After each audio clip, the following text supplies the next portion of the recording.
ஓம் சாந்தி 24/11/2016. இன்றைய முரளியின் தலைப்பு இனிமையான குழந்தைகளே, சிவபாபாவுடையவர்களாக ஆகி எந்த ஒரு தவறும் செய்யக்கூடாது. தவறு செய்வதன் மூலமாக நீங்கள் தந்தையின் பேரை கெடுத்துடுவீங்க. இதுக்கு முன்னாடி எது தவறு எது ரைட்டுன்னு தெரியாது. ஸோ பாபா குழந்தையாகி ஏதாவது ஒரு விகாரவசப்படுறீங்க, கோபப்படுறீங்க அப்படின்னா டைரெக்டாக அது யாருக்கு நிந்தனைனா நம்ம அப்பா சிவபாபாவுக்கு நிந்தனை. அதனால் பாபாவுடையவராக ஆனப்புறம், பாபா குழந்தை ஆனப்புறம் எந்த தப்பும் பண்ணாதீங்க, அதில் கவனம் வைங்க. கேள்வி, இது பார்த்தீங்கன்னா நம்ம ஒரு சேவைக்கு போகிறோம், இந்த சேவை போகிறோம், ஸ்டிக்கர் ஓட்டுறோம் அல்லது பேசுகிறோம், அது மட்டும் ஞாபகம். நடத்தையின் மூலமாக நான் பாபா சேவையில் இருக்கிறேன் அப்படி புரிஞ்சுக்கணும். இப்போ நடத்தையின் மூலமாக நான் பாபா வெளிப்படுத்துகிறேன். நேற்று கூட உதாரணம் சொன்னோம் இல்லையா, ஒருத்தவங்க 2 வருஷமாக ஃபரிஸ்தாவாகவே பயிற்சி பண்ணி ரோட்டை கிராஸ் பண்ணும்போது கூட அப்படியே ஃபரிஸ்தாவாக அவங்க அப்படியே பூமி காலில் படுதா படலையான்னு தெரியாத அளவுக்கு அப்படியே பொறுமையாக நடந்து ஸ்டிக்கர் நோட்டீஸ் கொடுக்கறத பார்த்து எல்லாம் அப்படியே ஆச்சரியப்படுறாங்க. ஸோ இந்த மாதிரி பாபாவுடைய பேரை விளங்க செய்கிறேன், பாபாவுடைய பேரை என்னுடைய நடத்தையின் மூலமாக நான் வெளிப்படுத்துகிறேன்னு இருக்குமே தவிர பாபா பேர் கெடுக்கிற மாதிரி எந்த தவறும் செஞ்சிடக்கூடாது. எந்த தவறு செஞ்சாலும் அது பாபா பேரை தான் கெடுக்கும். கேள்வி, அனைவரை விடவும் பெரிய இல்லறம் யாருடையது எப்படி? பதில், அனைவரை விடவும் பெரிய குடும்பம் இல்லறம் சிவபாபாவுடையது. பக்தியில அனைவரும் நீயே என் தாயும் தந்தையும் சொல்லி கூப்பிடுறாங்க அப்படின்னா அவர் இல்லறத்தவராக ஆகிவிட்டார் தானே. இல்லை, இறைவனே தாயும் தந்தையும் அப்படின்னா என்ன அர்த்தம்? அப்பா அம்மாவாக இருக்கிறாங்க அவங்க, மற்றவங்கெல்லாம் அவங்களுக்கு குழந்தைன்னா அது ஒரு குடும்பம் ஆகிடுச்சு, குடும்பத்தராக பாபா ஆகிட்டாரு. ஆனால் அவர் எது வரைக்கும் இந்த சாக்கார உடம்புல வரலையோ அதுவரை அவருடைய இல்லறம் எதுவும் இருக்காது. ஏன்னா மேலே ஆத்மாக்கள் தந்தையுடன் நிராகார ரூபத்தில் இருப்பாங்க. சாக்காரத்தில் இந்த பிரம்மாவுக்குள்ள வந்து பிரவேசம் செய்யும் பொழுது தான் அனைத்திலும் பெரிய இல்லறமாகிறது. அப்போதான் சொல்றாரு, அப்பா அப்பான்னு கூப்பிட்டீங்களே, கடவுளே கடவுளைன்னு கூப்பிட்டீங்களே 2500 வருஷமா, அந்த அப்பா நான் வந்திருக்கிறேன் அப்படின்னு குழந்தைங்களுக்கு தெரியப்படுத்தும் போது தான் குடும்பம் பெருசாகிடுது. ஓம் சாந்தி.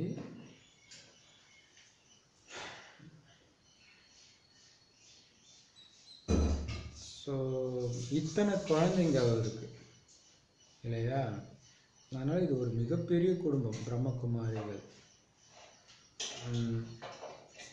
அப்போ நம்ம அப்பா வர்றார், ராஜஸ்தான் வர்றார். ஆனால் அவருடைய குழந்தைங்க உலகம் ஃபுல்லாக இருக்கிறாங்க.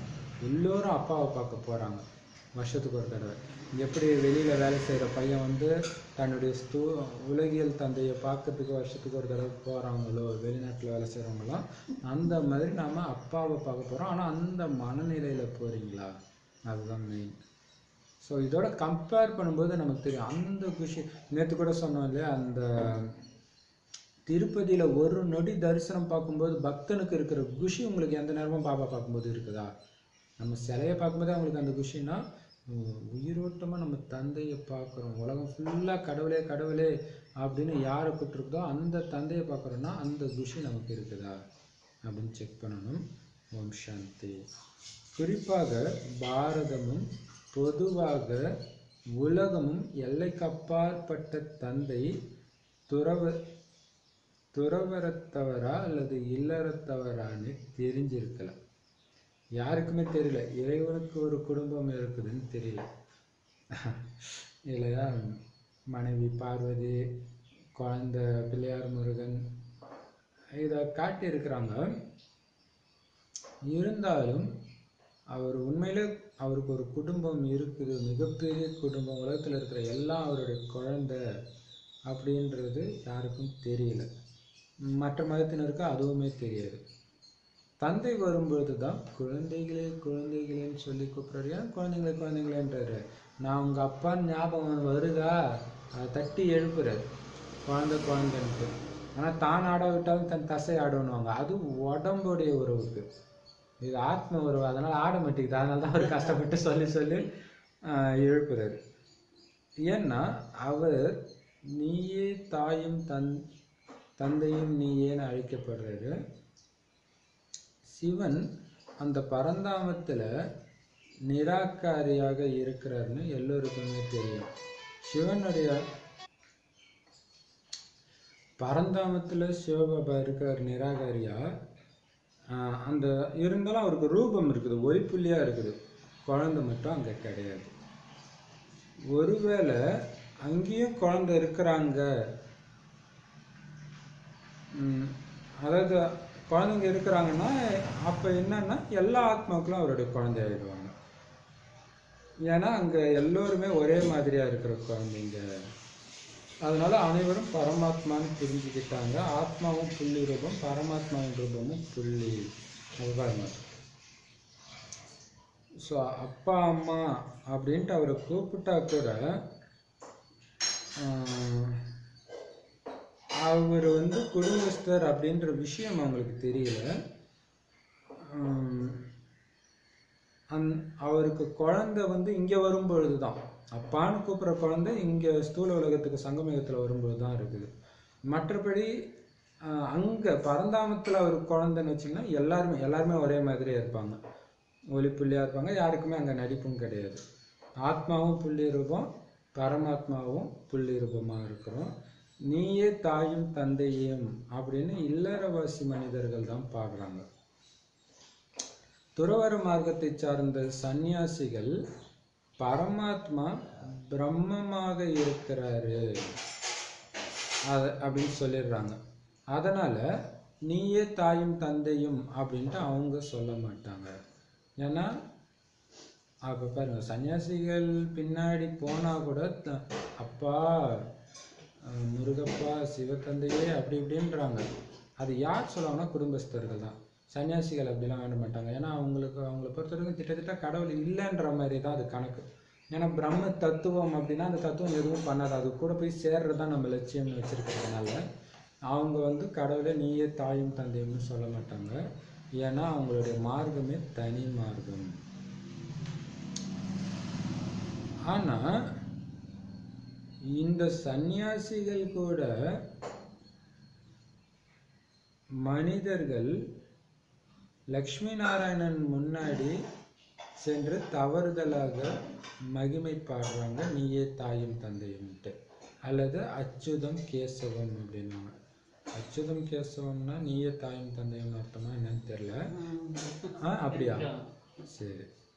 அதான் சொல்றது, மனிதர்கள் இறைவனையும் தாயும் தந்தையுமே சொல்லிட்டு லக்ஷ்மி நாராயணன் சித்திரத்துக்கு முன்னாடி கோயிலில், பெருமாள் கோயில் முன்னாடி போயும் அச்சுதம் கேசவம், அதாவது நீயே தாயும் தந்தையும் பாடிடுறாங்க. ஆனால் அது தப்பு. பக்தி மார்க்கத்தில் துதி பாடல்களும் நிறைய பாடுறாங்க.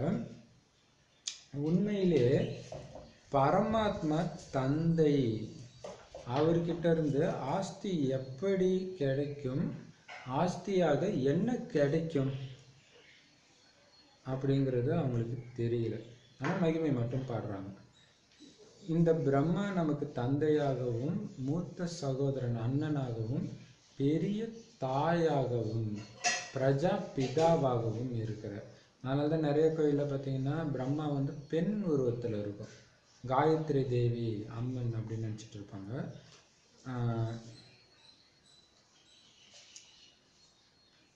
நமக்கு அப்பாவாக, அண்ணனாக, பெரிய அம்மாவாக, ஏன் பெரியம்மானா இன்னொரு அம்மா இருக்கிறாங்களே, மம்மா இருக்கிறாங்க, அதனால் இவர் தான் பெரிய தாய், அதுக்கப்புறம் தான் மம்மா. ஸோ பிரஜா பிதாவாகவும் இருக்கிறாரு. இந்த பிரம்மா மூலமாக இறைவன் சொல்றார், குழந்தைகளே நான் உங்களுடைய தந்தையாகவும் இருக்கிறேன், பிறகு நானும் கூட இல்லற மார்க்கத்தில் வர வேண்டி இருக்கிறது. இவர் என்னுடைய ஜோடியாகவும் இருக்கிறார், குழந்தையாகவும் இருக்கிறார். இவருக்குள்ள பிரவேசமாகும் பொழுது இல்லறவாசியாக ஆகிவிடுகிறேன்.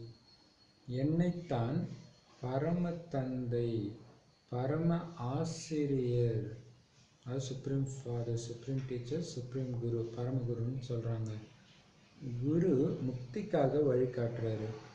அவங்க உலகிய குரு எல்லாருமே பொய்யானவங்க, இவர் மட்டும்தான் சத்தியமானவர் இல்லையா. உண்மை ஒன்று தான் இருக்கும், பொய் நிறையா இருக்கும். உண்மை ஒன்று தான் இருக்கும், நிறையா உண்மை இருக்காது, பொய் தான் நிறையா இருக்கும். ஸோ இந்த குரு மட்டும்தான் உண்மையான குரு, மற்ற எல்லாமே போலி தான். ஸோ பிரம்மா உடலுக்குள்ளே வரும்போது தான் அவரும் இல்லறவாசி ஆயிடுறான். ஏன்னா எல்லாரும் குழந்தை பார்க்குறாங்க. மேலே இருக்கும்போது அதெல்லாம் கிடையாது. இப்போ அந்தந்த இடத்துக்கு வந்தோடனே டக் டக்குன்னு மாறிடுறாரு பாருங்க.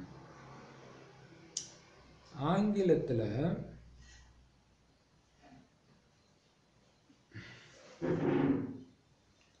பரமாத்மாவை சத்தியமானவர்னு சொல்றாங்க. ஆக சத்தியமானவர் எந்த உண்மையை சொல்றாருன்னு மட்டும் யாருக்கும் தெரியாது இல்லையா. என்ன சொல்றாங்க? காட் இஸ் ட்ரூத், கடவுள் சத்தியமானவர்னு சொல்றாங்க. சத்தியமானவர் ஆனால் என்ன உண்மையை சொல்றாரு? மற்றவங்க எல்லாம் எவ்வளோ சூப்பரான பாயிண்ட் இல்லையா. கடவுள் உண்மைனா அப்போ மற்றதெல்லாம் பொய்ன்னு தானே அர்த்தம். அப்போ உண்மை அவர் தானே பேச முடியும். அவர் வரும்போது உண்மை கொடுப்பார், முடிஞ்சு போச்சு. இப்போ பைபிளில் இருக்க, குரானில் இருக்க, கீதையில் இருக்குதுன்னா கடவுள் எதில் இருக்குது? கடவுள் தான் உண்மையை பேச முடியும். இப்போ நாங்கள் சொல்கிறது கடவுள் சொல்கிறது, அவ்வளோதான். இதை நாங்கள் எப்படி நம்புறதுன்னா, மனுஷங்க எழுதும்போதெல்லாம் கேட்காத கேள்வி இப்போ கேட்குறீங்க பாருங்க, அதான் உங்கள் அதிர்ஷ்டம் வந்துட்டு போயிட வேண்டியதுதான். அதுதான். அப்போ அதனால் சத்தியமானவர் எந்த உண்மையை சொல்கிறாருன்னு யாருக்குமே தெரியாது. என்னை உங்களுக்கும் கூட தெரியாமல் தான் இருந்துச்சு. ஆக புதிய விஷயம் போல் ஆயிடுச்சு இல்லையா. அப்போ பாருங்களேன், இதுதான் இப்போ நம்ம இந்த நோட்டீஸ் அடிக்கிறதா, இந்த பக்கம் இது அண்ணாண்ட அந்த 3 உலகத்தில் அது பிரம்மான்னு வச்சுருந்தா, பழைய நோட்டீஸில் நிறைய பேருக்கு சிவன் எங்கேன்னு கேட்குறாங்கன்ட்டு சங்கர் பட்டு போட்டால் கேள்வி கேட்குறாங்க குரூப்பில். அப்படி எப்படி சங்கரை போடலாம் பிரம்மா? இதுனா தனிப்பட்ட கருத்துலாம் எல்லாருக்கிட்டும் ஆலோசனை. இது சென்டரில் நோட்டீஸ் அடிக்கும்போது சொல்ல கேட்க வேண்டியது தானே. அப்போல்லாம் கம்முன்னு இருக்கிறது, அங்கே என்ன அடிச்சாலும் பரவாயில்ல வாங்கிக்கிறது. இங்கே உட்காந்து டைரக்டான ஞானத்தை சொல்கிறதுக்கு எவ்வளோ தைரியம் வேணும். அதை அடிக்கும்போது தேவையில்லாத கேள்வியெல்லாம் கேட்டுக்கிட்டு இருக்குது. அதுதான் சரி. அப்போ பாப்பா சொல்லுது, சத்தியமானவர் எந்த உண்மையை சொல்கிறாருன்னு யாருக்குமே தெரியாது. உங்களுக்கும் கூட என்ன தெரியாம தான் இருந்துச்சு. ஆக இது புது விஷயமாயிடுச்சு தானே. யாருக்குமே தெரியாத ஒரு விஷயத்தை இப்போ நீங்கள் கேள்விப்பட்டீங்கன்னா அது புது விஷயம் தானே. ஆனால் நிறைய பேர் என்ன பண்ணாங்க, அப்பப்போ டெய்லியும் பாபா ஒன்னே தான் சொல்கிறாரு. அதாவது அது புது விஷயம்ன்றது தெரியணும், அது பதியணுன்றதுக்கு தான் அப்படி சொல்கிறார் இல்லையா. உங்களுக்கும் இது தெரியாமல் தான் இருந்துச்சு. அவர் ஞானக்கடல், உண்மையான கண்டத்தை ஸ்தாபனை செய்பவர். கண்டிப்பா எப்பொழுதாவது உண்மையை சொல்லிவிட்டு சென்றிருப்பார் இல்லையா. ஒரு சொர்க்கத்தையே படைக்கிறாரு, ஞான கடலா இருக்கிறாரு அப்படின்னா இந்த ஞானத்தின் மூலமா தான் அவர் படைச்சிருக்கணும். அப்ப எப்பவோ ஒரு தடவை ஞானத்தை கொடுத்துருக்கணும். அதனால்தான் தட்சிணாமூர்த்தி குரு பகவான்ன்றாங்க அவர் இல்லையா. அதனால்தான் இந்த மகிமை பாடலும் இருக்கு. உண்மையான கண்டத்தை தான் சொர்க்கம்னு சொல்றாங்க. அங்க தேவதைகளுடைய ராஜ்யத்தை காட்டுறாங்க. இப்ப பழைய உலகமா இருக்குது, பிறகு மீண்டும் புதிய உலகமாக ஆக போகுது. அப்ப பழைய உலகம் என்ன ஆகும்? தீப்பிடிக்க போகுது. ஸ்தாபனை நேரத்துல விநாசமும் பாடப்படுது இல்லையா. மகாபாரதம் பாரதத்துடைய ஸ்தாபனைக்காக அது நடக்குது. அதே நேரத்துல பழைய உலகம் என்ன அது? அதுதான் ரெண்டுமே பாடப்படுதான் ஸ்தாபனை நேரத்துல. செய்து செய்விப்பவராக பரமாத்மா பாடப்பட்டுள்ளார். யாரோ ஒரு குழந்தை சரீரத்தை விடும்போது என்னமோ தெரியல. அப்போ பாபா நான் நிறைய சேவை பண்ணியிருக்கேன் பாபா, நான் கண்டிப்பாக 108 வந்திருந்தோம் பாபா அப்படின்னா.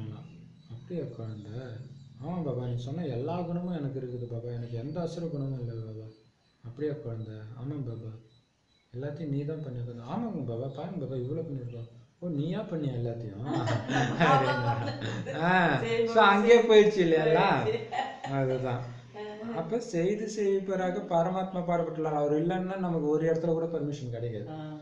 எத்தனை பேர் என்னமோ அவன் கோடிக்கணக்கில் காசை வச்சுக்கிட்டு கேட்குறான், கிடைக்கலாம். ஆனால் நம்ம ஒரு பைசா இல்லாமல் போய் எல்லா இடத்துலையும் பர்மிஷன் வாங்குறோம்னா அது பாபா பண்ற வேலை இல்லையா.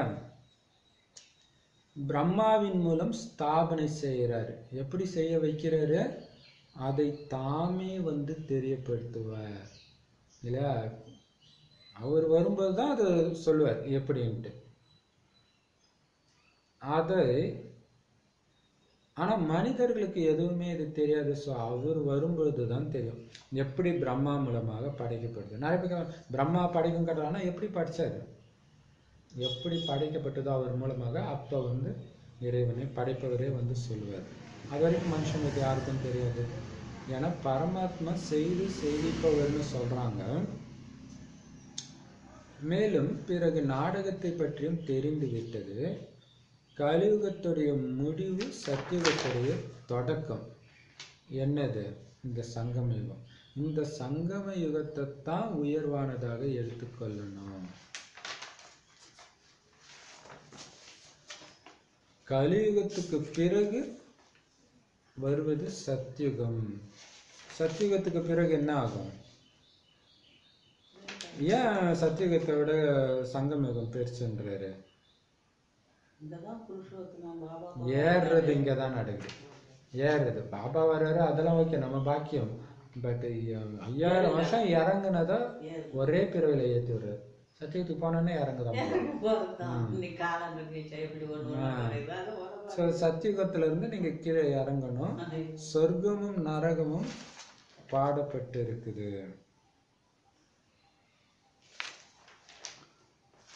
இப்பதான் நமக்கு தெரியுது இறைவன் வந்து செய்பவர்ன்றாங்க, செய்விப்பவர்ன்றாங்க. அது எப்படின்னு நமக்கு தெரியுது. இந்த நாடகம் என்ன, எத்தனை வருஷம், இதில் இறைவனுடைய பங்கு, நம்மளுடைய ஏறும் கலை எங்கே வருது, எல்லாமே இப்போ நம்ம தெரிஞ்சுக்கிறோம். மனிதர்கள் இறக்கும் பொழுது சொர்க்கத்துக்கு போறாருன்னு சொல்கிறாங்க. அப்போ கண்டிப்பாக ஏதோ ஒரு சமயத்தில் சொர்க்கவாசியாக இருந்தார். அதனால பாரதவாசிகள் தான் இறந்தா அவர் சொர்க்கத்துக்கு போறாருன்னு சொல்கிறாங்க. மற்றவங்க யாருமே சொல்கிறதில்ல. மற்றவங்கெல்லாம் என்ன நினச்சிருக்கிறாங்க, அவர் சுடுகாட்டிலே கிடக்கிறார், அந்த உடம்புக்குள்ளே இறைவன் வந்து எழுப்பி அப்புறம் சொர்க்கத்துக்கு அழைச்சிட்டு போவாருன்றாங்க. இல்லையா?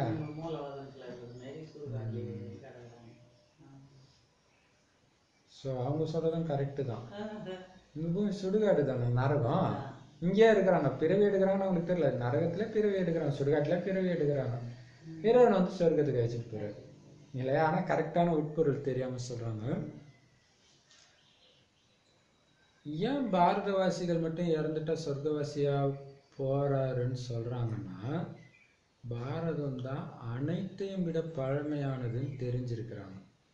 ஸோ இங்கே தானே அவங்க இருந்திருக்கிறாங்க, சொர்க்கத்தில் இருந்திருக்கிறாங்க இல்லையா? அதனால் அவங்களுக்கு உள்ளுணர்வில் வருது, இது முடிஞ்சால் சொர்க்கத்துக்கு போயிடுவோம், சொர்க்கத்துக்கு போயிடுவோம். ஆனால் எங்கன்றதை மறந்துட்டாங்க. ஆக கண்டிப்பாக இதுதான் சொர்க்கம். விஷயங்கள் ரொம்ப ஈஸி. ஆனால் நாடகத்தின்படி இதை யாரும் புரிஞ்சிக்கிறது கிடையாது. அதனால தான் புரிய வைக்கிறதுக்காக தந்தை வரார். ரொம்ப ஈஸியாக புரிஞ்சிக்கலாம். ஆனால் நாடகத்தின்படி யாருடைய புத்தியின் பூட்டும் தானாக திறக்காது. அதுக்கு தான் பாபா வரார். பாபா வாங்க, உங்களுக்குள்ள உள்ள இந்த ஞானத்தை எங்களுக்கு கொடுங்க அப்படின்னு கூப்பிடுறாங்க. தூய்மையற்றவர்களை தூய்மையாக்க வாங்க பாபா, பிறகு துக்கத்தை நீக்கி சுகத்தை கொடுங்க பாபான்னு சொல்கிறாங்க. ஆனால் என்ன ஞானத்தை கொடுப்பாரு, என்ன சுகத்தை கொடுப்பாரு, அது மட்டும் அவங்களுக்கு தெரியாது. நான் கட்டுமையாக தவம் செஞ்சு எனக்கு ஞானம் கிடச்சிச்சு. என்ன கிடச்சிது? ஞானம் கிடச்சிருச்சு, ஞானம் கிடச்சிருச்சு அப்படி தான் சொல்லுவாங்க. என்ன கிடச்சிது? என்ன ஞானம் கொடுப்பாரு? சுகத்தை கொடுங்கன்னா எந்த சுகத்தை கொடுப்பாரு? நம்ம வீட்டு கரண்ட் பில்லு கட்டுறது, ஃப்ரிட்ஜ் வாங்கி வைக்கிறது, இதெல்லாமா பண்ணுறாரு? அவர் என்ன கொடுப்பாரு? அது யாருக்குமே தெரியல. அவர் தந்தை அப்படின்னா கண்டிப்பாக தந்தையின் மூலம் படைப்பு படைக்கப்பட்டிருக்கும்னு இப்போ குழந்தைகளாக நீங்கள் தெரிஞ்சிருக்கீங்க. எல்லாமே நம்ம நடைமுறையில் பயன்படுத்துகிற வார்த்தை தான். துக்கத்தை நீக்கி சுகத்தை கொடுப்பாரு, ஆனால் சுகம் என்ன சுகம் தெரியாது. அப்பா அப்பான்றோம், அப்பான்னா படிச்சிருப்பாரு, எதை படிச்சிருப்பாரு அதுவும் தெரியாது. ஆனால் நமக்கு தான் தெரியுது. குழந்தைங்க அப்பான்னு சொல்லும் பொழுது குழந்தைங்க அந்த அப்பாவுக்கு என்ன ஆகிட்டாங்க? படைப்பு ஆகிட்டாங்க. இல்லை, எல்லாம் படைப்பு ஆகிட்டாங்க. படைப்பும் கூட கண்டிப்பாக எங்கிருந்தாவது உருவாக்கப்பட்டிருக்க வேண்டும். பிறகு குழந்தைகளுக்கு ஆஸ்தியும் கொடுத்திருக்கணும். இதுவும் பாபா சூப்பராக சொல்றாங்க. எங்கேயோ இருந்து படைச்சிருக்கணும். இல்லாத ஒன்று திடீர்னுலாம் உருவாக்கல, மந்திரம்லாம் கிடையாது. எங்கேயோ ஒன்று இருக்கிறத ஏதோ ஒன்று வச்சு உருவாக்கியிருக்கணும். அடுத்தது ஏதோ ஒரு இடத்துல இருந்து தான் அது உருவாக்கப்பட்டிருக்கணும். எந்த இடமும் இல்லாத ஒரு இடத்துல இருந்து திடீர்னு எப்படி உருவாக்கும்? இப்போ அப்போ அவர் இருக்கிறதுக்குன்னு ஒரு இடம் இருந்திருக்கும்ல. ஒரு வேளை இந்த பூமியே இல்லைன்னா கூட அவருக்குனாவது ஒரு இடம் இருந்திருக்கணும்ல. அது எந்த இடம்? எப்படி யோசிக்க வைக்கிறாரு பாருங்க. அது மட்டும் இல்லாமல் உருவாக்கி குழந்தைங்களுக்கு ஆஸ்தியும் அவர் கொடுத்திருக்கணும். அதனால தான் அப்பான்னு சொல்கிறோம். இது பொதுவான விஷயம்தான். அதனால தான் என்னை நீதான் என் தாயும் தந்தையும்னு சொல்கிறாங்க. அப்போ பாபா எவ்வளோ பெரிய குடும்பஸ்தராகிட்டார். தாய் தந்தையானவரே வாங்க வந்து தூய்மைப்படுத்துங்கன்னு கூப்பிடுறாங்க. இப்போ தந்தை இருக்கவே செய்கிறார். ஆனாலும் தந்தை எப்பயும் இருக்கிறாரு. ஆனால் அம்மா இல்லாமல் எப்படி படைப்பு நடக்கும்? பிறகு இங்கே இந்த படைப்பை பாபா எப்படி படைக்கிறாரு? இது முற்றிலும் புதிய விஷயமாகும். இது எவ்வளோ சூப்பராக சொல்கிறார் பார்த்தீங்களா? பாபா எப்பயுமே இருக்கிறாரு, இருந்தாலும் தாய் இல்லாமல் படைப்பு நடக்காது. அப்படின்னு என்ன அர்த்தம்? என்ன அர்த்தம்? பிரம்மா இல்லாமல் படைப்பு நடக்காது. அதனால தான் அந்த நந்திக்கு அவ்வளோ மகத்துவம் கொண்டாடுறதுன்னா என்ன அர்த்தம்? அது இல்லாமல் சிவபாபாவுடைய படைப்பு கிடையாது. அவர் இருப்பார், பட் படைப்பு நடக்காது இல்லையா? இந்த ஞானத்தை கொடுக்க முடியாது. பிறகு இங்கே இந்த படைப்பை பாபா எப்படி படைக்கிறாரு அப்படிங்கிற விஷயம் ரொம்ப புதுசு. உலகத்தில் யாருக்கும் தெரியாத விஷயம். இந்த மாதிரி ஞானத்தை கொடுத்து படைக்கிறாருன்ற விஷயம் தெரியாது. ஆனாலும் இங்கேயே கூட பலருடைய புத்தியில் இது நிலைக்கிறது இல்லை. அது 7 நாள் கோர்ஸ் கொடுக்கும்போது தெரியும். அவங்க சொல்லும்போது என்ன இப்படியெல்லாம் சொல்கிறாங்களேன்ட்டு. அப்போ என்ன அர்த்தம்? புத்தியில் அது நிலைக்க மாட்டேங்குது, அவர் எப்படி படைக்கிறாரு அப்படின்ட்டு. மற்ற இடங்களில் பரமாத்மா மட்டும் தந்தையேன்னு கூப்பிடுறாங்க. ஆனால் இது மற்ற மதத்துலலாம் பார்த்தீங்கன்னா ஆணாக தான் கடவுள் சித்தரிக்கப்பட்டிருப்பார், அம்மான்லாம் கூப்பிட மாட்டாங்க. ஆனால் இங்கே தான் அப்பா அம்மா 2 பேருமே இருக்கிறாங்க. அதனால இது என்ன ஆயிடுச்சு? குடும்ப மார்க்கம் ஆயிடுச்சு, இல்லற மார்க்கம் ஆயிடுச்சு. அதனால சிவன் பார்வதியோட காட்டுறாங்க. எல்லா இந்து தேவதைகளுமே குடும்பத்தோட இருக்கிறாங்க இல்லையா? அங்க மற்ற தர்மத்தினர் ஆனால் பாருங்களா, பிள்ளையாருக்கு கல்யாணம் ஆயிடுச்சா? சொல்லுவாங்க சித்தியும் புத்தியும் 2 மனைவி இருக்காங்கன்னு சொல்லுவாங்க. 2 சொல்லுவாங்க. ஐயப்பனுக்கு கல்யாணம் ஆயிடுச்சா? அது இல்லை, அது இல்லைன்னு சொல்லுவாங்க. ஐயப்பனோட அப்பா அம்மா யாரு? அது ஒரு ராஜான்னு சொல்லுவாங்க. அது பேர் கூட ராஜா ராணி. அது புலிப்பால் வேணும்னு அந்த ராணி சொன்னதாக 2ஆம் தாரம் முதல் தாரத்துக்குள்ள போகிறது. இல்லை, ஐயப்பன் சிவனுக்கும் விஷ்ணுவுக்கும் பிறந்த மாதிரி இருக்கும். விஷ்ணுன்றது பிரம்ம பாபாவுடைய அடுத்த பிறவி. ஸோ பிரம்ம பாபாவுக்கும் சிவபாபாவுக்கும் பிறகுற நாம தான் ஐயப்பன். இறைவனை அடையாளம் கண்டுட்டு ஞான பழத்தை பெறுகிற பிள்ளையார நாம தான். நமக்கு கல்யாணம் ஆகாம ஏன் காட்டியிருக்கிறாங்கன்னா முருகனுக்கு கல்யாணம் ஆனதை காட்டுறாங்க.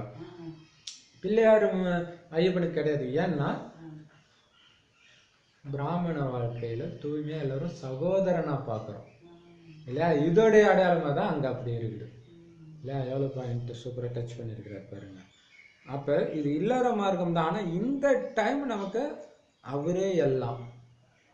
அதனால ஜோடி எல்லாம் கிடையாது பிராமண வாழ்க்கையில். அதனால தான் அந்த 2 பேருக்கு அப்படி காட்டியிருக்கிறாங்க. அப்போ அப்பாவும் அம்மாவும் நமக்கு இருக்கிறாங்கன்னா இது குடும்ப மார்க்கம் ஆயிடுச்சு. அதனால சரி நமக்கு கல்யாணம் பண்ணலன்னா இது குடும்ப மார்க்கம் கிடையாதுன்னு அர்த்தம் கிடையாது. இங்கே அப்பா அம்மா அவங்க நமக்கு கடவுள் குரு இருக்கிறதால இவர் அப்பாவும் இருக்காரு, அம்மாவும் இருக்காங்க. சிவன் அப்பா, பிரம்மா அம்மா. அப்போ பாபா சொல்றாரு,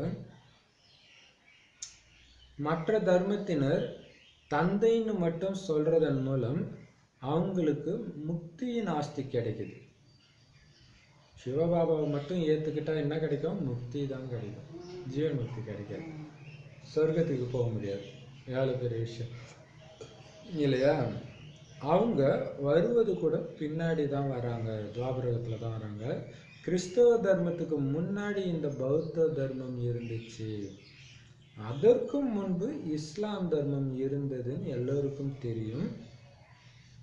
இந்த ஏனையில வேற தர்மமே கிடையாது. அதனால தான் சிருஷ்டி சக்கரத்துக்கு பக்கத்துல இந்த ஏணிப்படியும் வைக்கணும். ஏன் சிருஷ்டி சக்கரத்துக்கு பக்கத்துல ஏணிப்படி வைக்க சொல்றாங்க? ஏன்னா ஏணிப்படி நல்லா இருக்குது, அதாவது ஏறும் கலை இறங்கும் கலை நல்லா காட்டியிருக்கிறாங்க. பட் மற்ற மதம் அதுல இல்லை, தேவதா தர்மம் இறங்குறது ஏறுறது தான் இருக்குது. அதனால இதையும் வைக்கணும். அப்ப ஏன் இதுல காட்டலைன்னா இவங்க வரல, அதனால காட்டல.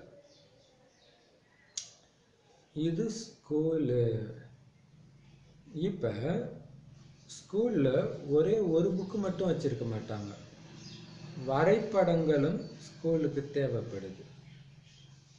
ஆனாலும் இல்லையா, அங்கேயும் மேப் வச்சிருப்பாங்க. நான் படத்தை வச்சு தானே இப்போ ஃபுல்லாகவே இப்போ போனால் கடைக்கெல்லாம் போனால் அந்த எல்கேஜி யூகேஜி 1வது 2வது இவங்களுடைய அப்பா அம்மா வந்து ஸ்கூலில் அனிமல்ஸ் பிக்சர் கொடுங்க, பேர்ட்ஸ் பிக்சர் கொடுங்க, இதே தான் வாங்கிட்டு இருக்கிறாங்க. ஸோ எல்லாத்துக்குமே படம் தேவைப்படுது.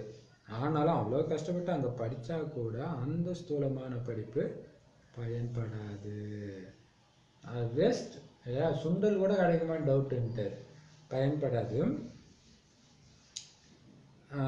வரைபடங்களின் மூலம் மனிதர்கள் டக்குன்னு புரிஞ்சுக்குவாங்க. பரவாயில்ல, அதுக்கேற்ற மாதிரி இப்போ அடிக்கிற நோட்டீஸ்லாம் படத்துக்கு தான் மெயின் கொடுத்து அடிக்கிறோம் இல்லையா. இதுக்கு முன்னாடி அப்படி அடிக்கிறது கிடையாது, சும்மா ஒரு படம் அட்ராக்ஷன் போட்டு மற்றது ஃபுல்லாக மெசேஜாக இருக்கும். இப்போ பாபா சொல்ற படத்தின் மூலமாக போட்டிங்கன்னா டக்குன்னு புரிஞ்சுக்குவாங்க. இது உங்களுடைய முக்கியமான வரைபடங்கள், எவ்வளவு விஸ்தாரமாக உங்களுக்கு புரிய வைக்கப்படுது. இருந்தால் கூட கல்புத்தியாக இருக்கிறவங்க புரிஞ்சிக்கிறது கிடையாது.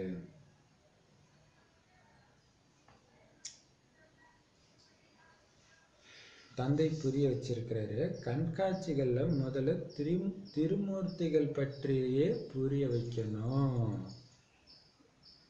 ஏன்னா அந்த திருமூர்த்தி, ஆனால் நிறைய பேர் திருமூர்த்தி படமே வைக்கிறது கிடையாது. ஏன்னா அதுல சங்கர் இருக்குதான். சங்கர் பத்தி கேட்டா என்ன பண்றதுங்கிற, அது சங்கர் ஒரு எதிரியாவே நினைக்கிறாங்க, சங்கர் பார்ட்டின்னு ஒண்ணு இருக்கிறதுனால. இந்த ஞானம் கரெக்டா இருந்தா சங்கர் இருந்தா என்ன, இல்லாட்டினா பாபா ஏற்கனவே சொல்ற பிரம்மா தான் விஷ்ணு ஆகிறாரு, அப்ப சங்கரா மட்டும் யார் ஆவான்னு கேட்டாரு. அது புரியல இவங்களுக்கு, இவருடைய பாட்டு தான் சங்கர்னு அரைகுறையா புரிஞ்சுட்டோம். சங்கர் வைக்காதீங்கன்னு சொல்லிருக்காங்க. அப்ப அந்த ஞானம் புரியாததுனால அப்படி பண்றாங்க. பாபா சொல்ற முதல்ல நீங்க அதை தான் புரிய வைக்கணும்ன்ற. எப்படி புரிய வைக்கணும்? இவரு உங்களுடைய பாபா. யாரு? சிவன். இவரை தான் எல்லா மதத்தினரும் கூப்பிடுற அப்பா. இந்த பிரம்ம பாபா பக்கத்துல உட்கார்ந்து இருக்காரு, இவரு நம்முடைய தாதா, அண்ணன். இவர் உடம்புல வந்து சொல்றாரு எப்படி ஞானத்தை கொடுக்கிறது, ஆஸ்தி எப்படி கொடுக்கிறது இந்த தாதா இல்லாம. இப்போ உடம்பு வேணும் தானே, அதுக்காக இவர் உடம்பு எடுக்கிறாருன்னு புரிய வைங்க. இல்லை ஆத்மா பரமாத்மா முடிச்ச உடனே இவருக்கு எடுத்துட்டு வாங்க. அவர் இருக்கிறாரு, அவருக்கு உடம்பு கிடையாது, நாம உடம்பு எடுக்கிறோம், கீழே வந்துட்டோம். சரி, உடம்பு எடுக்காம அவர் எப்படி ஞானத்தை கொடுக்காரு? அப்ப உடம்பு எடுக்கணும்ல, அதுக்குதான் இந்த உடம்பு எடுக்கிறாரு அப்படின்னு பிரம்மாவை புரிய வைங்க. ஸோ ஆஸ்தி அதன் மூலமா தான் கிடைக்குதுன்னு புரிய வைங்க. பாரதவாசிகளுக்குத்தான் ஆஸ்தி கிடைக்கணும். பரமபிதா பரமாத்மா பிராமண, தேவதா, சத்திரியா என 3 தர்மங்களை பிரம்மா மூலமா படைக்கிறார். நேத்தும் சொன்னார் இல்லையா. ஸோ பிரம்மாவின் மூலமாக டைரக்டா யாரை படைக்கிறார்? பிராமணர்களை தான் படைக்கிறார். அவங்க எடுக்கிற ஞானத்தின்படி அவங்க தேவதையாகவோ சத்திரியராகவோ அடுத்த ஜென்மத்துக்கு வராங்க. இது யஜ்யம். யார் படைக்கிற யஜ்யம்? எதுக்காக படைக்கிறாரு?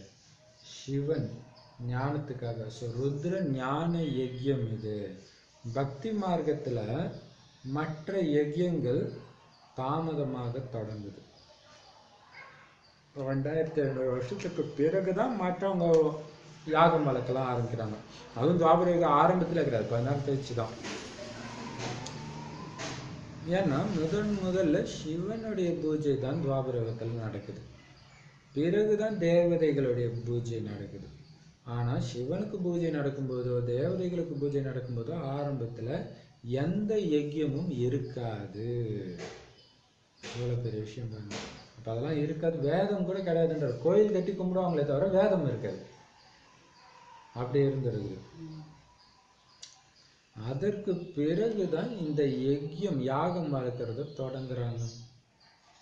முதல்ல தேவதைகளுடைய பூஜை செய்யறாங்க, மலர் சூட்டுறாங்க. இப்ப நீங்க பூஜைக்கு தகுந்தவர்களாக இல்லை. மனிதர்கள் சென்று சிவன் மீது ஊமத்தை மலர்களை ஏன் சூட்டுகிறாங்க?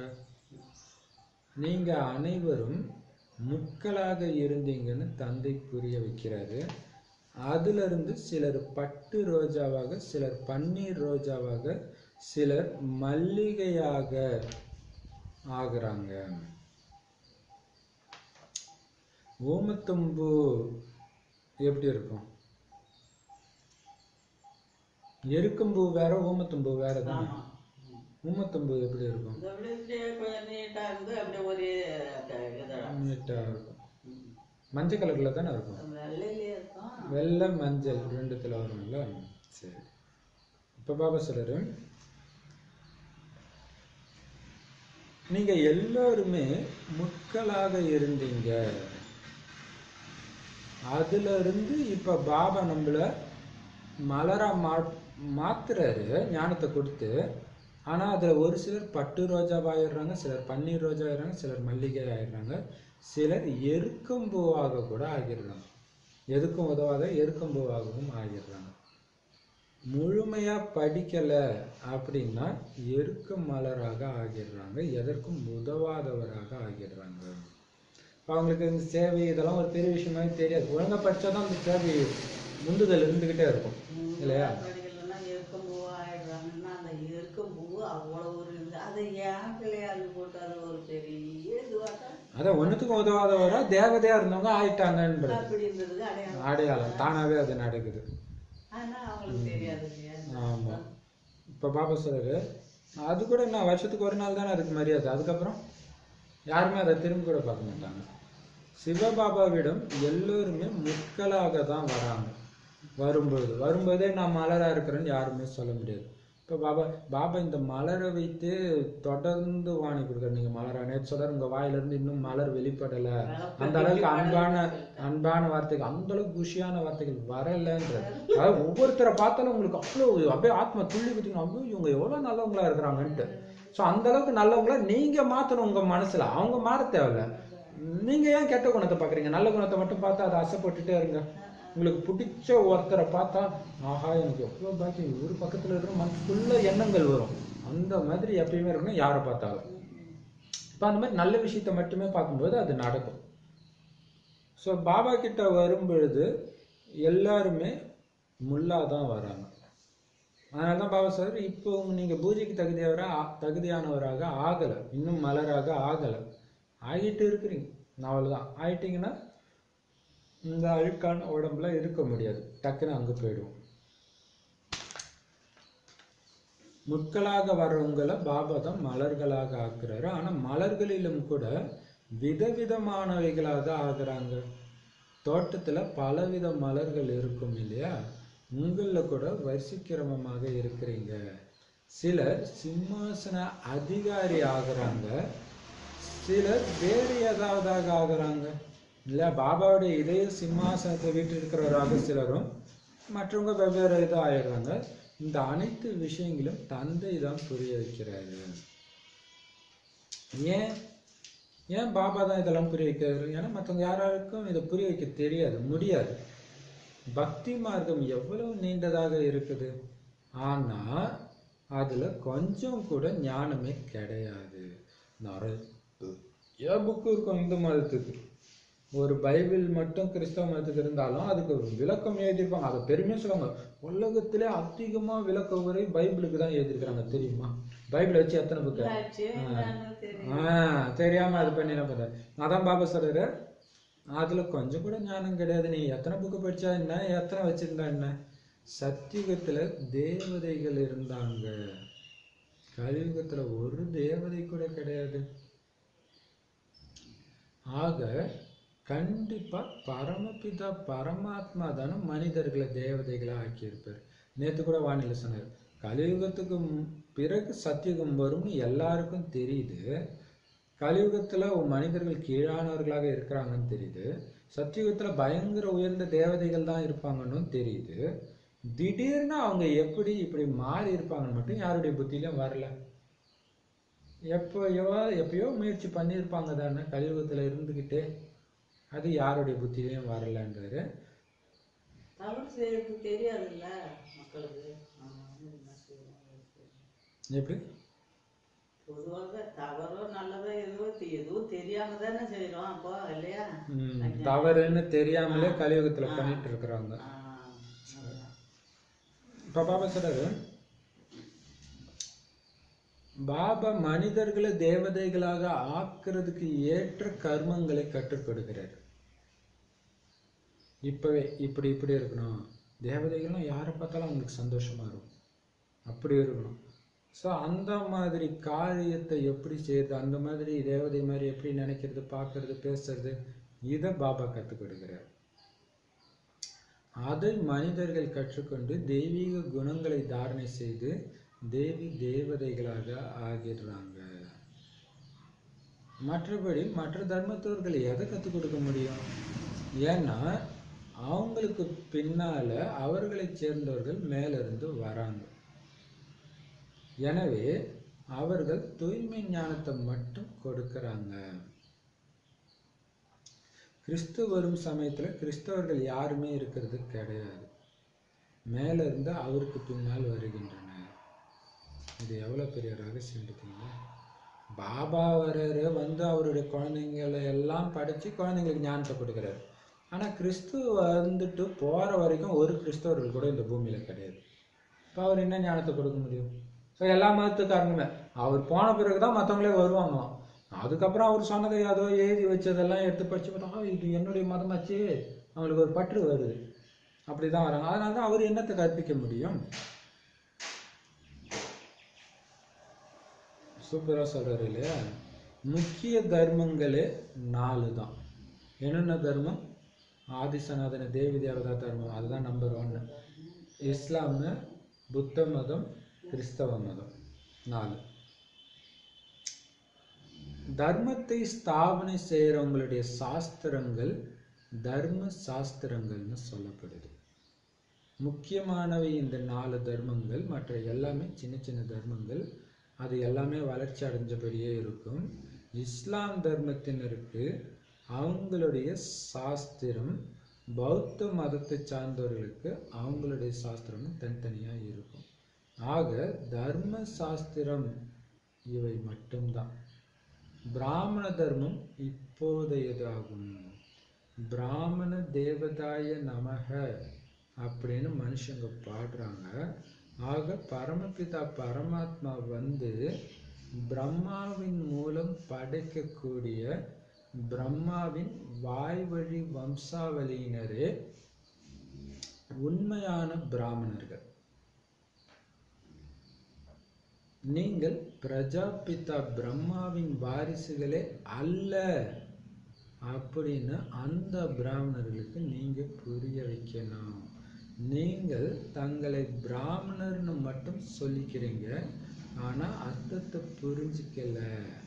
பிரம்மா போஜனத்தை சாப்பிடும் பொழுது சமஸ்கிருதத்துல ஸ்லோகம் சொல்லிட்டு பிரம்மா போஜனத்தின் மகிமையை பாடுறாங்க, வீணாக மகிமை செய்யறாங்க. நீங்க எப்படி பிராமணராக இருக்க முடியும்னு அவங்கள நீங்க கேட்கணும். முதலில் பிரம்மா வேண்டும், அவர் மூலமாக பரமாத்மா சிருஷ்டியை படைப்பார். ஆக நீங்கள் உண்மையான பிராமணர்கள். பிராமணர்களுக்கு உச்சி குடுமையை காட்டுறாங்க இல்லையா? விராட ரூப சித்திரத்தில் பிறகு பிராமணர்களை காட்டுவதில்லை எனும் பொழுது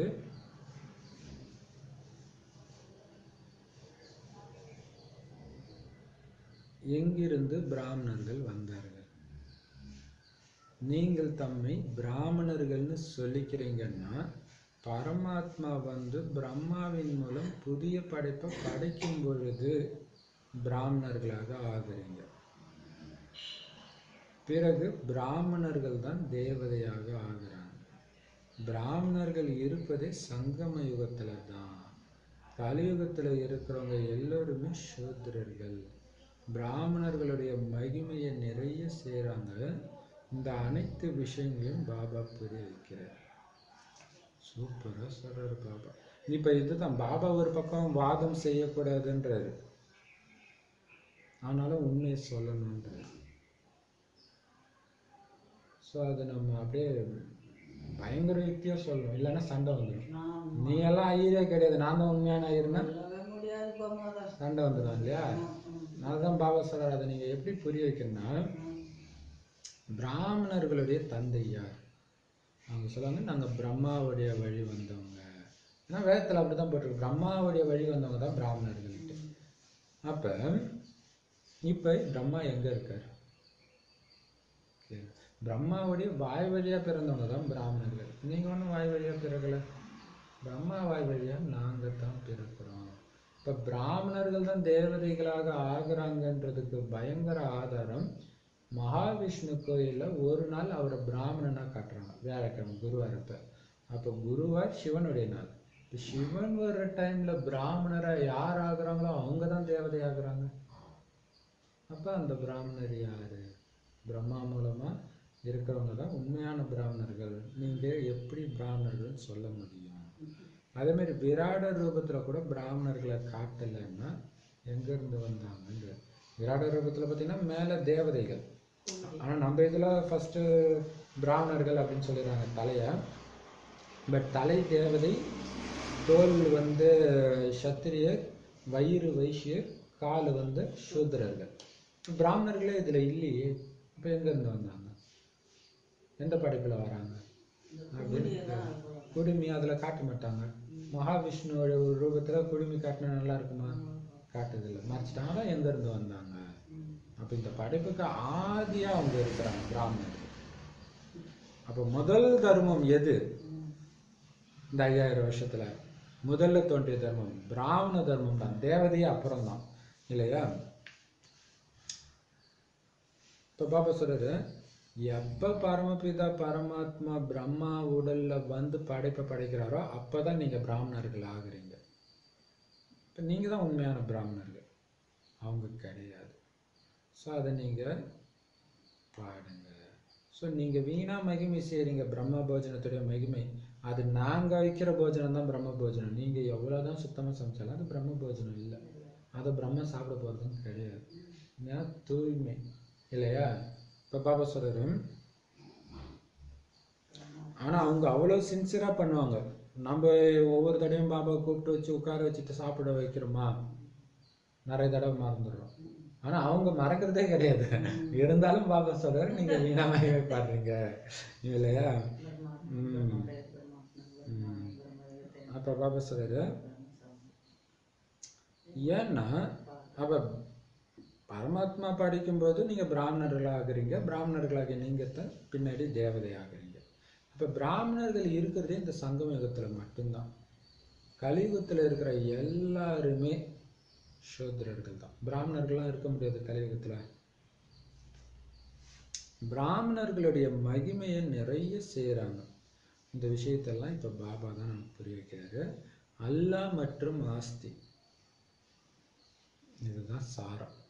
இந்த ஞானம் என்ன? ரெண்டே வேர்டுல ஒரே லைன்ல சொல்லுங்க. உங்களுக்கு என்னதான் சொல்றாங்க, எனக்கு ஒரே லைன்ல சொல்லுங்க, எனக்கு டைம்லாம் இல்லை அப்படிலாம் கேட்கறவங்க இருப்பாங்க.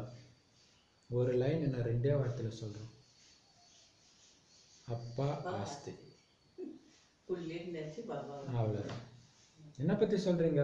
ஏன்னா எனக்கு ஒரு முஸ்லீம் கேட்டார் அந்த ஜீவ சமாதி இதுக்கு போகும்போது, என்னதான் சொல்லுவார் அல்லாவை பத்தி என்ன? அவரு கோபமாகி இப்படி வந்தார். ஸோ இங்க என்னன்னா அல்லாஹ் ஆஸ்தி, மற்ற எல்லாம் விரிவான விஷயங்கள். பக்தி குறித்தும் நீங்க புரிய வைக்கணும். நீங்க ஏதோ பக்தர்கள் அப்படின்னு பாபா சொல்லி விடுகிறார், மற்றபடி ஒருபோதும் கோபித்துக் கொள்வதில்லை. தந்தை விழிப்புணர்வு கொடுப்பார் அல்லவா? ஏனென்றால் தப்பு செய்தார்கள் என்றால் யாருடைய பேர் கெடுது? சிவபாபாவுடைய பேர். ஒன்றும் இல்லை, நாங்கள் ஒரு கோயிலுக்கு போனோம் பாபா சேவை செய்கிறதுக்கு, பெருமாள் கோயிலுக்கு. அங்கே ஒரு பிரதர் வந்து ஓம் சாந்தி பிரதர், ஒன்றும் புரியல என்னன்னு. நான் அங்கே போகிறேன், எவ்வளோ நாள் போனோம், 20 வருஷமாக போனாராம். இப்போ 20 வருஷமாக போகிறவர் வந்து பெருமாள் கோயிலில் பரிகாரத்துக்காக சுற்றுறாருன்னா பாபா பேர் கேட்டது தானே இல்லையா? அதான் பாபா சொல்ல, நீ பக்தன், நான் உங்க மேலே கோபப்படலை, ஆனால் பேரை கெடுக்கிற, ஞானம் புரியல உனக்கு, ஆனால் நீ பக்தன், உண்மையை சொல்கிறார் ஆனால் கோச்சிக்கல அப்படின்னு சொல்கிறார். இப்போ விழிப்புணர்வு கொடுக்குறாரு. பாபா குழந்தைனா எப்படி இருக்கணும், அந்த விழிப்புணர்வு இல்லையா? சிவபாபாவுடைய பேரு கெடுது. ஸோ அதேமாரி இது மட்டும் கோயிலுக்கு கும்பிட்றது மட்டும் இல்லை, எந்த விகார வசப்பட்டாலும் நீங்கள் பக்தர்கள்ன்றார் பாபா. என் குழந்தை கிடையாது, பக்தன், நீ கலியுகத்தை சார்ந்தவன். அதனால பாபா குழந்தைங்களுடைய நன்மைக்காக தான் அறிவுரை கொடுக்கிறார். இந்த பிரம்மா பாபாவினால ஏதாவது தவறு ஏற்பட்டதுன்னு வச்சுக்கோங்க, அதை சரிப்படுத்துறது கூட நாடகத்தில் பதிவாகி இருக்கு. அதிலிருந்தும் கூட லாபம் உண்டாகும். ஏனென்றால் இவர் மூத்த குழந்தை அல்லவா. அனைத்தின் ஆதாரமும் இவர் மீது உள்ளது. இதுதான் ஆதாரமூர்த்தி. பிரம்மா செஞ்சாருன்னா டைம் போகும். இப்போ பிரம்மா எந்த அளவுக்கு தீவிர வேகத்தில் இருந்துட்டு இருக்கிறாரோ அதை வச்சுதான். இப்போ பிரம்மா பாபா வந்து பாருங்க, ஃபரிஸ்தாவா இருக்கிறாரு, அவர் எந்த இடத்துக்கு வேணாலும் போக முடியும், என்ன வேணாலும் பண்ண முடியும். ஆனால் முழுக்க முழுக்க ஒரு பாபா நினைவில் வெறும் சேவையில் மட்டும் இருக்கிற வரைக்கும் தான் நாம் ஏறும் கலையில் போக முடியும். அவர் கொஞ்சம் மனசு சஞ்சலம் ஆயிடுச்சுன்னா முதல்ல அவர் ஃபரிஸ்தாவாகவே இருக்க முடியாது, டக்குன்னு இங்கே பிறகு எடுக்க ஆரம்பிச்சுவாங்க இல்லையா? அப்போ ஆதாரமூர்த்தி யார்? அவர் தான். ஏன் அவர் ஆதாரமூர்த்தின்றாங்கன்னா அவர் மட்டும்தான் அந்த ஸ்டேஜ் அடைஞ்சிருக்கிறார், அதுங்கெல்லாம் இங்கே வந்துடுறாங்க, அந்த அளவுக்கு சம்பூர்ணமாகலை. அப்போ எல்லாத்துடைய ஆதாரமும் இவர் மேலே தான் இருக்குது. இவரால் எந்த நஷ்டமும் ஏற்படாது. இவர் இப்படி செய்யுங்கன்னு சொன்னாருன்னா நீங்கள் உடனே செஞ்சிடணும். அப்போதான் நஷ்டத்தில் இருந்தும் கூட லாபம் உண்டாகும். நஷ்டத்தின் விஷயம் எதுவும் கிடையாது. அனைத்து விஷயங்களிலும் நன்மையோ நன்மை தான் இருக்குது. நன்மையற்றதும் நாடகத்தில் இருந்தது. தவறுகள் அனைவரிடமிருந்தும் கூட ஏற்பட்டபடி இருக்கும். ஆனா கடைசியில எப்படிப்பட்ட சூழ்நிலையிலும் நன்மை ஏற்படணும். ஏனென்றால் தந்தை நன்மை செய்பவராவார். அனைவருக்கும் நன்மை செய்ய வேண்டும், அனைவருக்கும் சத்கதியை கொடுத்து விடுகிறார். இப்ப அனைவருக்கும் இறுதி கட்டமாகும். பாவங்களின் சுமை அனைவரின் தலை மீதும் உள்ளது எனும் பொழுது அனைவருடைய கணக்கு வழக்கும் முடிந்து போகும்.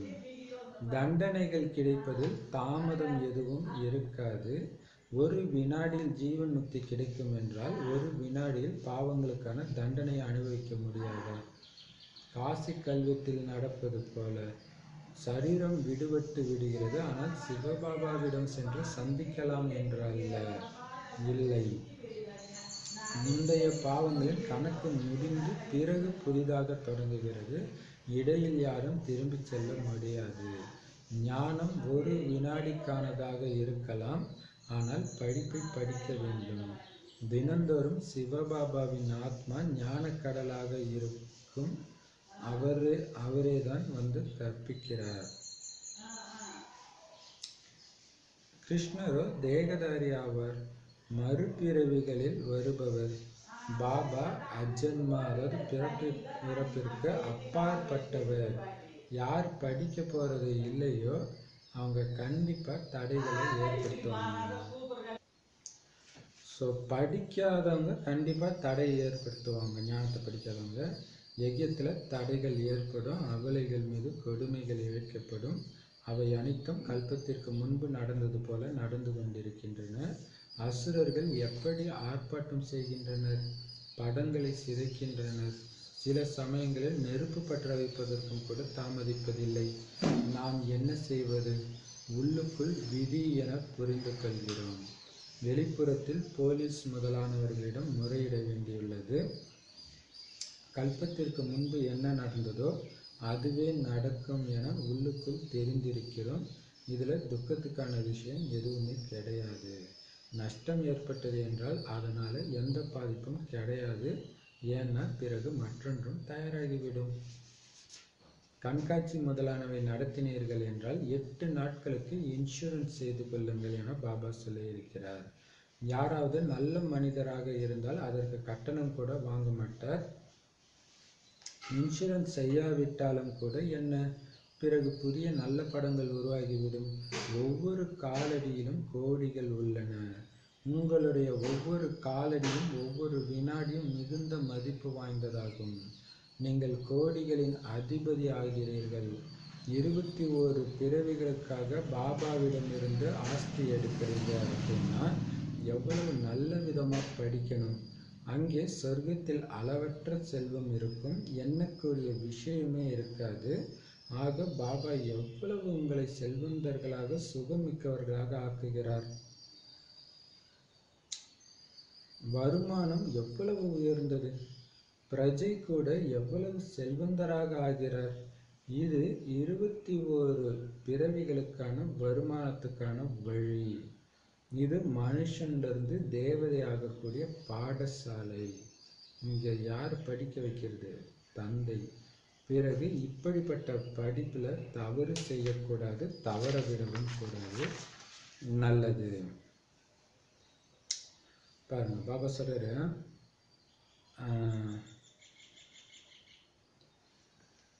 தப்பு பண்ணா நீ பக்தன் சொல்றாரு. மற்றபடி பாபா கோபம் கிடையாது. உங்களுக்கு விழிப்புணர்வு கொடுக்கறதுக்காக, எச்சரிக்கை கொடுக்கறதுக்காக அதை சொல்றாரு.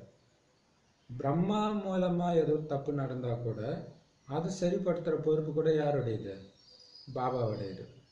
அதுல இருந்து கூட லாபம் வரும். ஏன்னா அவர் தப்பு செய்வதன் மூலமாக அவர் தெரிஞ்சுக்குவார், இதனால தான் தப்பு செய்யறோம், இதை குழந்தைங்க பண்ணக்கூடாது. ஸோ அதுவும் லாபம் வரும். அதனால இங்க இன்னொன்னு, ஏன்னா இவர் தான் மூத்த குழந்தையா இருக்கிறாரு. எல்லாத்துடைய ஆதார மூர்த்தியே இவர் தான். பிராமணர்களின் ஆதார மூர்த்தியே யாரு? பிரம்மா தான். ஆக்சுவலா ஒட்டுமொத்த உலகத்துடைய ஆதார மூர்த்தின்னு சொல்லலாம் அவர், இல்லையா? அப்படி இருக்கிறாரு. கல்பத்துக்குமே ஃபுல் தலையெழுத்தும் அவர் தான் எழுதுறாரு. இப்ப பிரம்மா தலையெழுத்து எழுதினாருன்றது உண்மைதான். அப்ப இல்லையா, எல்லாம் அவரு தான், அவர்ல தான் ஆதாரப்பட்டிருக்குது. அப்ப அதனால சொல்றாரு, இவர் மூலமா எந்த நஷ்டமும் ஏற்படாது. அவர் என்ன சொன்னாலும் அதை அப்படியே நீங்க செஞ்சிடுங்க. அவர் சொல்றதுனால உங்களுக்கு நஷ்டம் ஏற்பட்டா கூட அதுல இருந்து உங்களுக்கு லாபம் தான் உருவாகும். நஷ்டத்தின் விஷயமே இருக்காது இங்கன்றார். அதுல ஏதோ ஒரு நன்மை இருக்கும்ன்றார். ஆக்சுவலா சங்கம யுகத்துல நன்மைக்கான யுகம் தான், இல்லையா? அதனால பாபா சொல்ற அனைத்து விஷயங்களும் நன்மையோ நன்மை தான் இருக்குது. ஆனா நாடகத்துல நன்மையற்ற விஷயங்களும் பதிவாகி இருக்குது. அது இல்லைன்னு சொல்ல முடியாது. ஏன்னா எல்லார் மூலமாகவும் தவறு ஏற்பட்டபடி தான் இருக்குது. ஆனா கடைசியில என்ன ஆகும்னா, எந்த மாதிரி சூழ்நிலையா இருந்தாலும் அது கடைசியில உங்களுக்கு நன்மையில தான் போய் முடியும்ன்ற.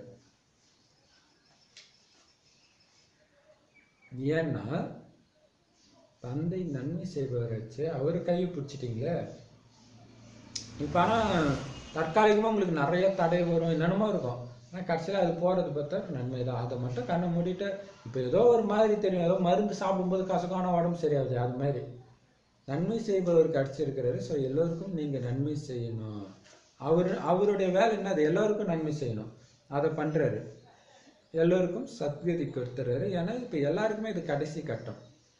இப்ப பாபா சொல்றாரு, எல்லார் தலையிலும் பாவச்சுமை இருக்குது. அப்படின்னா அந்த கணக்கு வழக்கம் முடிச்சாகணுமே. இந்த கல்பத்திலேயே பெண்டிங் அடுத்த கல்பத்துக்கு வராது, முடிச்சுதான் ஆகணும். அப்ப பாபா சொல்ற சூப்பரா, தண்டனை எவ்வளவு நேரம் தெரியுமா கிடைக்குமா? ஒரு வினாடியா? அது கேட்குறாரு, அது எப்படி பாபா ஒரு வினாடியில் கிடைக்கும் அப்படின்னா, ஆனால் அந்த ஒரு வினாடி வந்து பல ஜென்மத்துடைய வலியை கொடுக்குமா, அந்த மாதிரி தண்டனை இருக்குமா, இல்லையா? அது அப்போதான் தெரியும். அது எப்படின்னா நம்மளால கற்பனையே பண்ண முடியல. அந்த மாதிரி அதோடைய தாக்கம் இருக்கும், பல ஜென்மத்துடைய தாக்கம் இருக்கும் அதில். ஏன்னா ஒரு வினாடியில ஜீவன் முக்தி கொடுக்குறாரு, அதை நீங்க 2500 வருஷம் அனுபவிக்கிறீங்கல்ல, அதே மாதிரி இருக்கும் இல்லையா? அப்ப அதான் சொல்றாரு, ஒரு வினாடியில ஜீவன் முக்தி கொடுக்க தெரிஞ்ச பாபாவுக்கு ஒரு வினாடியில பாவங்களுக்கு தண்டனை கொடுக்க முடியாதா? கல்வெட்டுல அந்த சரீரம் பிரியும் போது டக் டக் டக் டக் டக்னு காட்சி காட்சி துடிப்பாங்கன்றாரு. காசி கல்வெட்டுல குதிக்கும் போதே அந்த மாதிரி தான் இருக்கும். ஆனா சரி, இறந்துட்டா அப்பாவை போய் சந்திக்கலாம்னா அதெல்லாம் முடியாது. நீ இங்கேயே கணக்கு முடிக்கிற வரைக்கும் அங்க வர முடியாது. இதெல்லாம் பெரிய விஷயம். இப்போ இந்த சரீரத்துல இருக்கும்போது முடிச்சிங்கன்னா தப்பிச்சிங்க, அல்லது வெளியில பேயா சுத்திக்கிட்டு இருக்க வேண்டியதுதான் அந்த கணக்கு முடிகிற வரைக்கும், இல்லையா? இதுல ஜோக் என்னன்னா, உடம்பு விட்டு வெளியே போனா இன்னும் கூட பாவம் செய்யறதுக்கு வாய்ப்பு இருக்கு. உடம்புல இருந்தா கொஞ்சம் தான் பாவம் செய்வோம், உடம்பு விட்டு வெளில போனா யாருக்கும் தான் தெரியாது, இல்லையா? அதான் பாவம் செய்யாது, திரும்பி போக முடியாது. ஞானம் வந்து ஒரு வினாடிக்கான ஞானம் தான் பாபா சொல்றாரு. அப்பாவை தெரிஞ்சுக்கோங்க, பாபாவை நினைக்க நினைக்க ஆஸ்தி கிடைச்சிடும், ஒரு வினாடி தான். சரி, அதான் தெரிஞ்சுக்கிட்டேன். பாபா நேற்று வானில் கூட சொன்னார், 7 நாள் கோர்ஸ் கேட்டல, முரளி வரலன்னா ஏன் கவலைப்படுற, நீ பாட்டுக்கு தூய்மை ஆகிறதுக்கான வழியை பாரு, சதப்பிரதானம் ஆகிறதுக்கான வழியை பாருன்னு. அது நேற்று சொன்னதை குழந்தை தப்பாக புரிஞ்சிக்கூடாதுன்னு இன்னைக்கு சொல்றாரு. படிக்க ஒரு வினாடி தான், அதுக்குன்னு முரளி கிடைக்கும், அது கிடைக்கவே இல்லைன்னு நான் அவங்களுக்கு சொல்றது. படிப்பை தவற விடக்கூடாது, படிச்சுக்கிட்டே இருக்கணும். தினம் தினம் ஞானக்கடல் வந்து படிப்பிக்கிறாருன்னா இந்த வாய்ப்பு எப்போ கிடைக்கும் உங்களுக்கு, இல்லையா? இப்போ சூப்பராக சொல்லப்பாங்க. இப்போ கிருஷ்ணருக்கும் சிவனுக்கும் உள்ள வித்தியாசம் என்னன்னு நோட்டீஸில் போடலாம்னு நினச்சி அப்புறம் அப்படியே விட்டுட்டான். சரி, அடுத்த தடவை போட்டுக்கலாம். அதுதான் பாபா சார், கிருஷ்ணர் வந்து தேகதாரி, மறுபிறவியில் வருவார். ஆனால் சிவன் பிறப்பு இறப்புக்கு அப்பாற்பட்டவர். ஆனால் இந்த ஞானத்தை சரியாக படிக்கிறது இல்லாத எல்லோருமே கண்டிப்பாக தடையை ஏற்படுத்துவாங்க. பாபா குழந்தைங்களும் சரி, இப்போ ஞானத்தை எடுக்காத மற்ற அஞ்ஞானிகளும் சரி.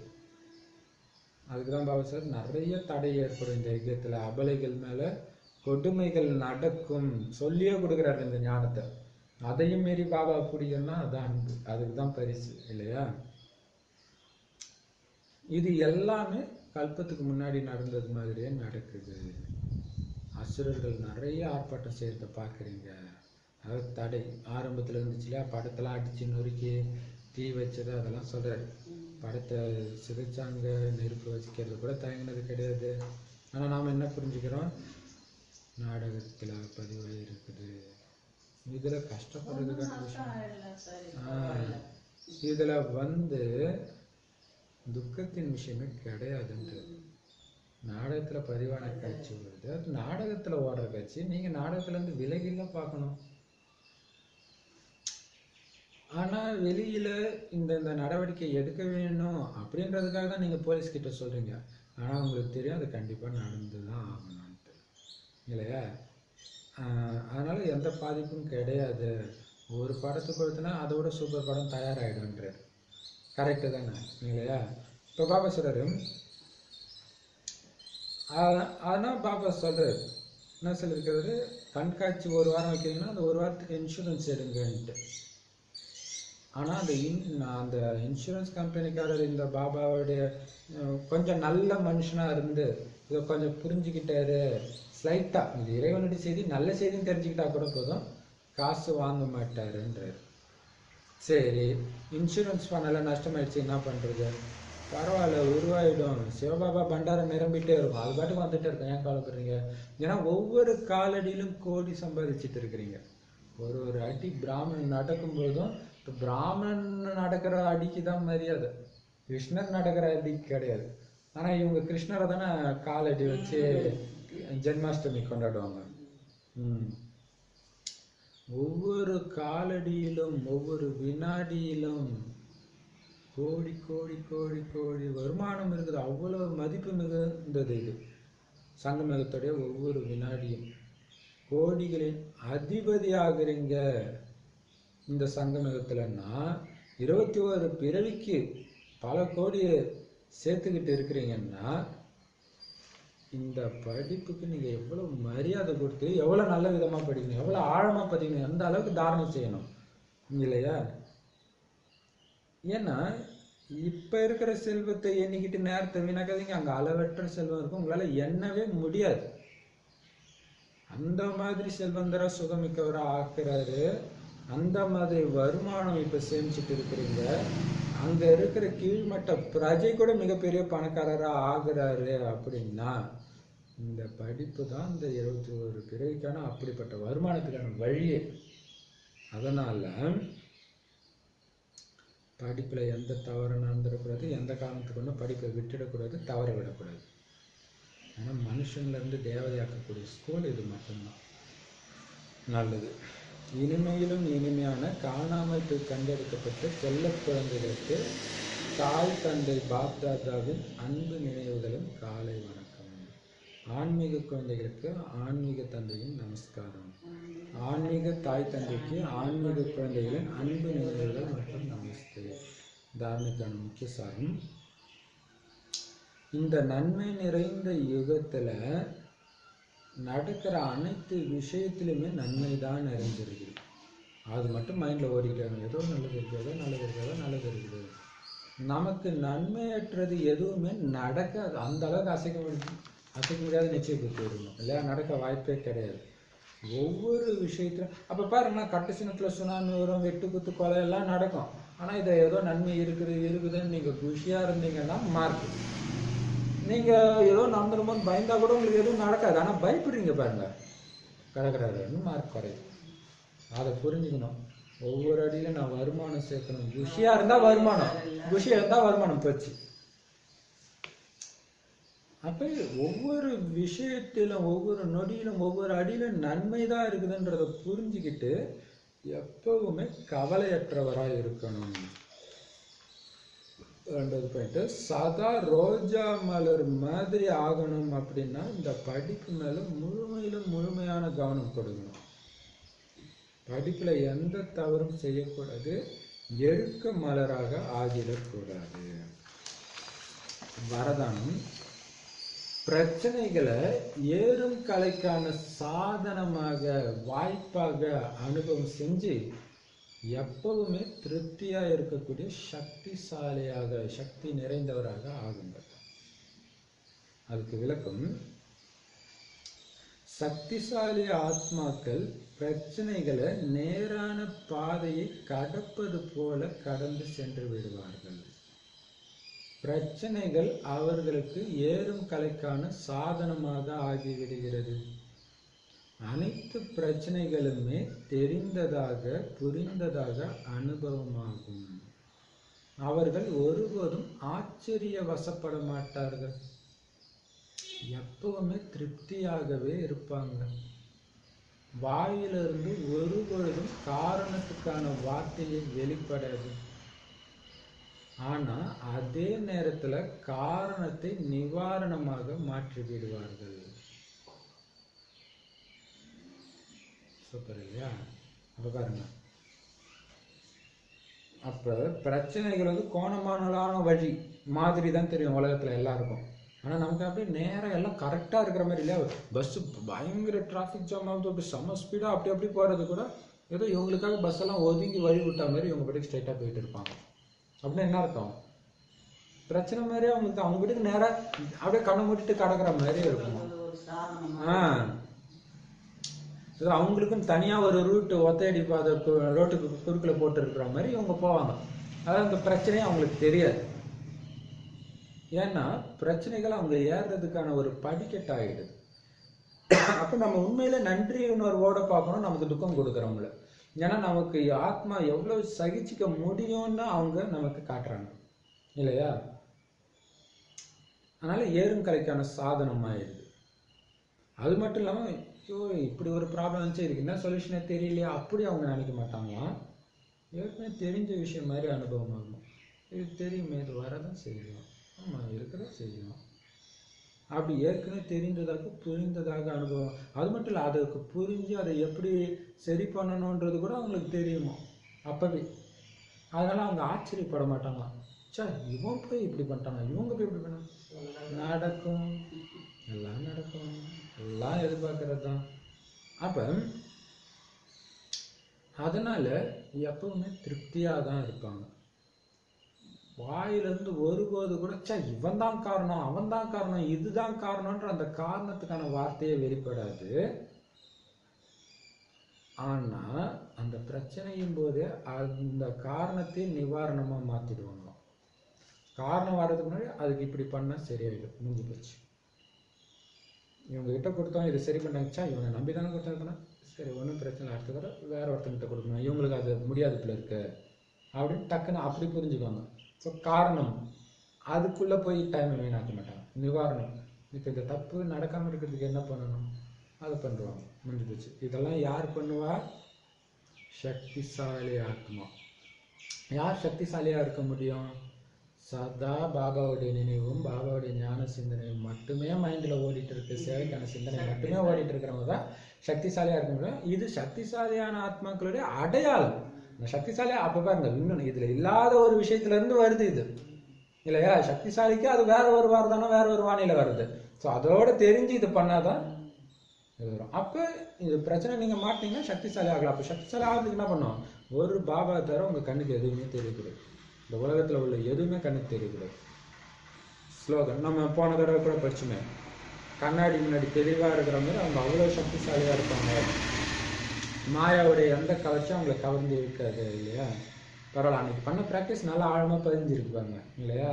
5 நிமிஷம் தான் பண்ணியிருப்பாங்க. ஸ்லோகன், சுய நிலையில் நிலைத்திருந்து அனைத்து சூழ்நிலைகளையும் கடந்து செல்வது தான் உயர்வான தன்மையாகும், சிரேஷ்ட தன்மையாகும். எது? சுய நிலையில நிலைச்சிருந்து. சுயநிலைனா என்ன? சுயம் ஆத்மா. ஆத்மாவுடைய நிலை என்ன? அந்த அன்பு, அமைதி, தூய்மை, இதுதான் என்னுடைய உண்மையான தன்மை. அதில் நீங்கள் நிலைச்சிருந்தா அப்படியே ஒளியாக பார்க்குறோம், எல்லோரையும் ஒளியாக ஆத்மாவாக பார்க்குறோம். அந்த ஆத்மாவுடைய நடிப்பு அது நடிக்குது. நான் பாபாவுடைய குழந்தை ஆத்மா. ஸோ பாபாவுடைய குணம் மட்டும்தான் என்னுடைய குணம். அதை நான் வெளிப்படுத்திட்டு இருக்கிறது தான் சுயத்தன்மையில் நிலைச்சிருக்குது. அப்படி நிலைச்சிருந்து எந்த ஒரு சூழ்நிலை வந்தாலும் இந்த சுயஸ்திதி அந்த நிலையில நிலைக்கிறதுல மட்டுமே கவனம் கொடுத்துட்டே இருந்து நீங்க போயிட்டே இருந்தீங்கன்னா எல்லா சூழ்நிலையிலும் அந்த அந்த ஆத்ம நிலையிலேருந்து கொஞ்சம் கூட இறங்காம நீங்க சூழ்நிலை கடந்துட்டீங்கன்னா அதுதான் உயர்ந்த தன்மை. ஸோ கொஞ்சம் கூட உங்க மனசு வந்து சஞ்சலமாக அப்படியே தனியா பாபா முன்னாடி இருக்கிற எந்த பிரச்சனையும் இல்லாதப்ப உட்காந்தா கிடைக்கிற அதே சுகம் பிரச்சனைக்கு மத்தியிலும் கட்டாகாம உங்களுக்கு இருந்துச்சுன்னா அதுதான் உயர்ந்த தன்மை.